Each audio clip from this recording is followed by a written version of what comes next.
Next up, DJ Reimer, current city commissioner, and he's running for a second term.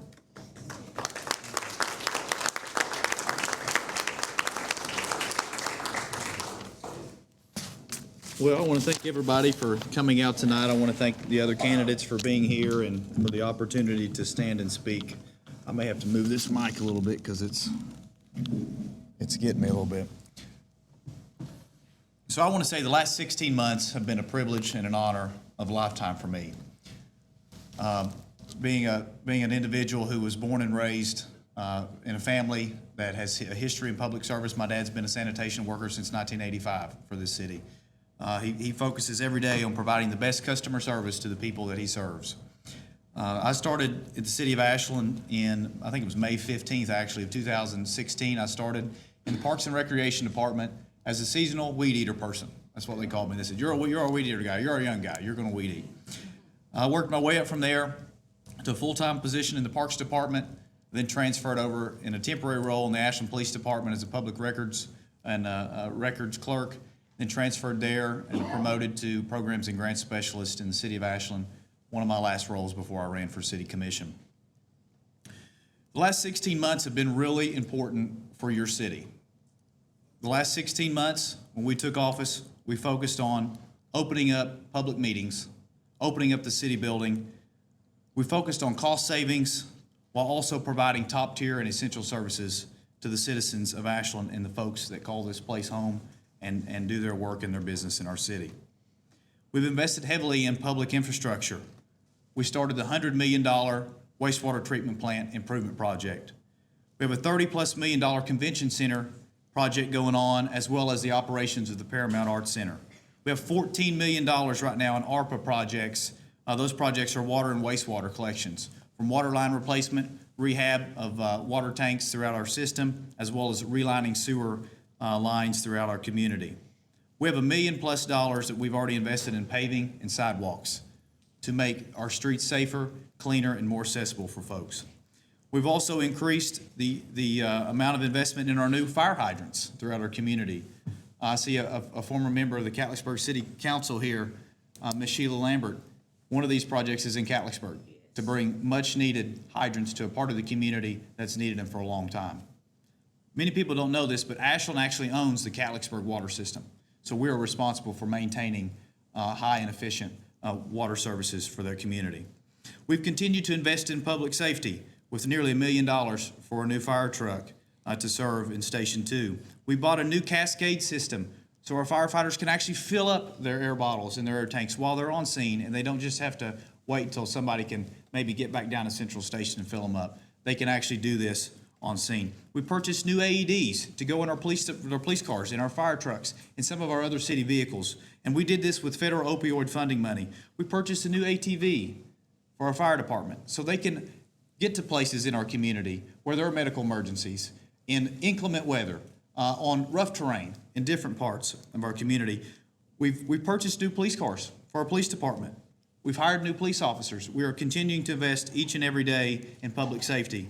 In quality of life, we've fully funded our utility assistance program. That program is to help individuals who are low to moderate income pay their water bill.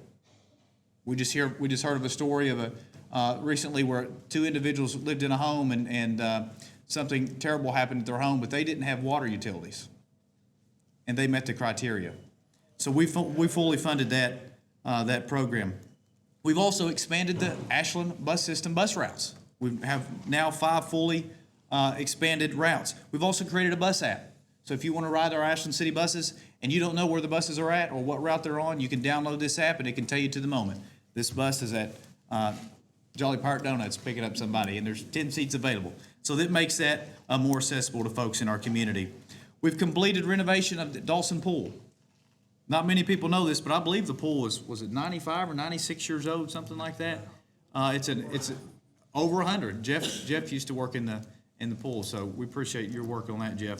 But that is now a quality of life place for folks all across our region can come to, especially now with Flatwoods Pool potentially closing.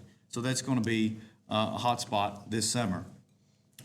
We're also looking at continuing the elimination of slum and blight. the demolition program that Suzanne has always championed for us. I encourage folks to, recently this past year, we put together a citywide accomplishment packet of things that this commission has done since January 1 of 2025. Folks, this is 35 pages long of things that this commission has done. And it's not just this commission, it's from the support of our community, it's from our staff, our highly professional staff, and folks coming out to our commission meetings, making their voice known, reaching out to us and letting us know what they want to see done. We've also got some things in the works. We've got a new potential farmers market coming to town. This is going to take a slum and blight property and turn it around to something that can be used year-round for farmers in our community and folks in our community to display their hard work and different things. A lot of people always tell us, man, we've got to have some economic development. We've got to have some economic development. Well, we have some economic development. We have new retail businesses that have come in, new laundromat, new fast serve restaurant, and with a couple coming. Ashland is prime, and Ashland is ready for the next form of development. We have some potential economic development news coming down the pike that we're really hopeful for, and it could be game changers for this region. We've done all this, and I've left something out. How did we directly impact the pockets of our taxpayers? We lowered the city property tax rate by 20%. 20%. And we lowered your garbage rate fees by 20%. So that's big. And, currently, as the commissioners have said, we're working on our city budget. It's going to be the largest budget in the history of our city.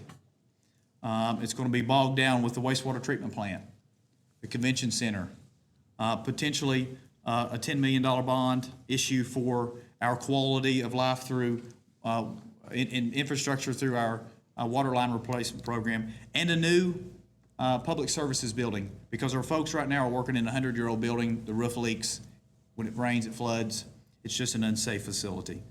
The last 16 months have been a privilege of my lifetime. It's been an honor. I think that this commission we've done a lot, and we're poised to do more. We're excited who will ever take the fourth spot to join us, and we look forward to continuing to serve this community, because I don't see myself as a politician. These folks beside me aren't politicians. Sonny is not a politician. We're public servants at heart. We really love this community. So that's all I've got. Hope to have your vote on May 19th. I'm number 5 on the ballot. So thank you.